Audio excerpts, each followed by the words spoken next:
Hello and welcome along to a brand new episode of Top 3 with me, Daniel. It's been a while, hasn't it? And we're going to ease ourselves back in today and next Sunday as well, because we are starting, as you can tell from the title, with a few players that I feel are deserving of an upgrade when the January update comes out. So let me know if you disagree or agree as we go along. If you're looking forward to it, please do chuck a thumbs up on the video. And of course, the usual daily videos will be back tomorrow from our two long-term stories. But for now, I want to talk about 3 Premier League players that may well receive an upgrade or potentially even be deserving of one when the update comes out in a couple of weeks' time. Now, the reason I wanted to start with this one, the Argentinian edition, is because we know as FM players that after a World Cup or after a Euros, a lot of players get a big upgrade, normally when the next edition of FM comes out, because it's usually a summer tournament.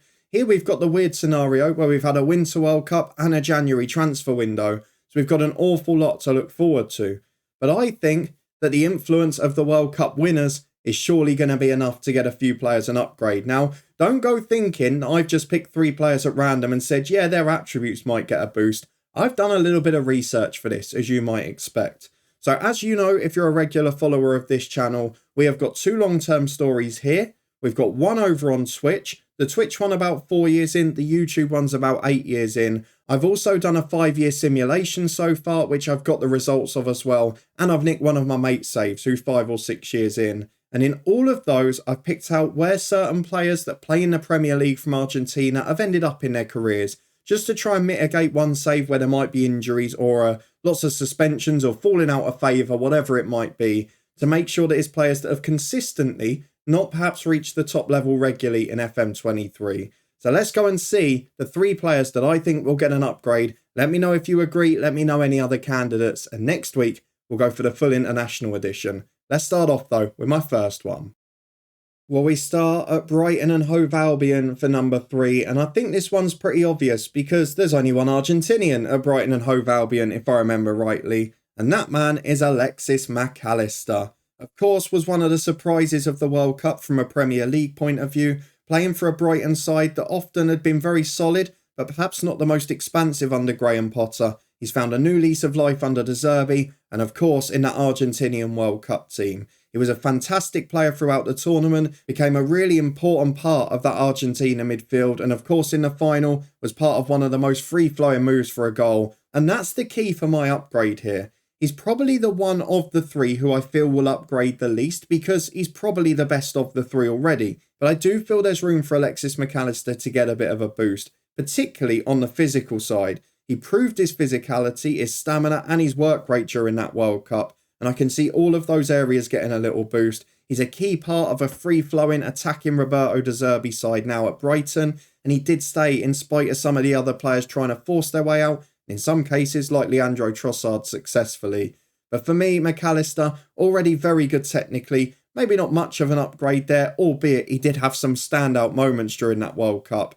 But mentally and physically, I see him getting an upgrade. And I can see him probably moving on in the summer from Brighton, I'm afraid. They might get European football and change that mould yet. But for me, Alexis McAllister, a shoo-in for an upgrade. Let me know if you agree with that. We've started with a nice easy one. Now let's move on to number 2. And the top 2 were very tight. It was tough to decide. Let's go with this one first. On to number 2. And just behind his national compatriot, we have got centre-half at Manchester United, Lisandro Martinez. Now, this is a bit of an interesting one because you might think, well, he's starring for one of the top 4 sides. Why on earth would he need an upgrade? Well, if you go and have a look at his attributes in FM23, they're not particularly outstanding. In fact, you'd argue they're not even great. Now, I know he wasn't as much of a start for the Argentinian team throughout the tournament, but he has certainly been an important part of Manchester United's revival this year. I know since the World Cup he's maybe played a bit less of a part, but during the opening stages of the season he was superb. He was aggressive, all of that talk from the pundits about aerial duels, and he ended up having an incredible success rate up there with any centre-half in the end. Surprise, surprise. But he's a very average centre-half in this game. He's at 24, he's a little bit closer to his peak, and he doesn't have that world-class potential. Ultimately, I've been really surprised by Martinez across the saves. So I talked about the 5 that we've done that are 4 or more years in. Now in one of those, Martinez is still at Manchester United. his attributes are a bit like this, and he has been a real bit part player. He has not played regularly.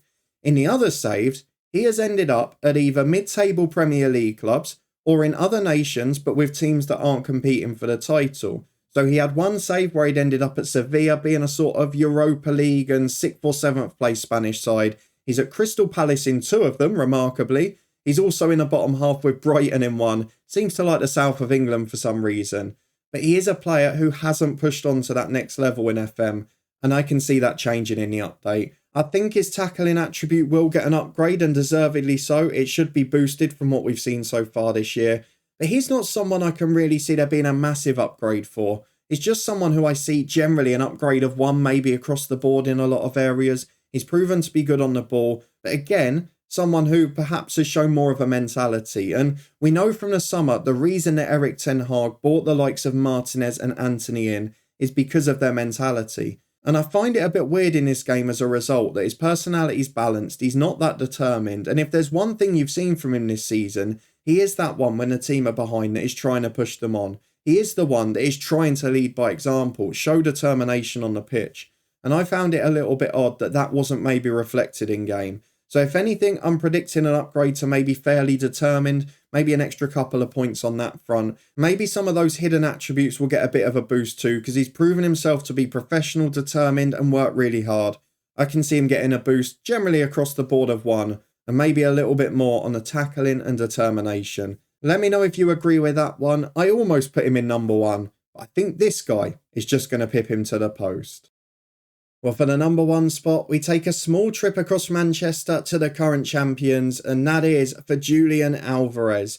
He is a bit of a superstar, and while maybe at the start of the season for City, he was eclipsed by the brilliant form of Erling Haaland, maybe didn't get the mention he deserved. He has proven himself to be an able competitor, a perfect replacement for Gabriel Jesus. Most importantly, when the World Cup came around, he got his chance to shine. Not only was he brilliant in the front line, pressing from the front, working hard, trying to lead by example from the front of the pitch, he was also keeping out of the team some very well-rated strikers in the real world and the FM world. The likes of Lisandro Martinez had to make do with a place on the bench so Alvarez could start at front of the show. And to be fair to him, he is a little underrated in FM, I'd say. He's someone who, after a World Cup, was always going to get an upgrade. And when he has played for City, he's generally done very well. Of course, it's very rare that you'll find a striker that can get anywhere near Haaland's goal-scoring record. And he is, of course, the man everyone talks about this year. And because of City's problems both on and off the pitch, allegedly at the moment in terms of charges, perhaps the attention's been taken away by what has been a pretty good season for this man. I would argue, based on what we've seen at the World Cup, that he's certainly a lot braver than he gets credit for here. He's certainly a little bit quicker, and I'd argue technically, maybe not in terms of the finishing, but some of the other stuff, he is a little bit more capable as well. So I think he's someone who's going to get a bit of an upgrade, particularly on the technical and physical front. Mentally, he's already rated very well in this game, and as someone who's a little bit versatile, he's never going to quite get the same attributes, but I feel that he's going to be in for an upgrade. The finishing at 14, I'm not sure we've seen enough to change too much. But a lot of the stuff around it, the crossing, the dribbling, the passing, certainly the pace, certainly the bravery, I think we will see a change on that front.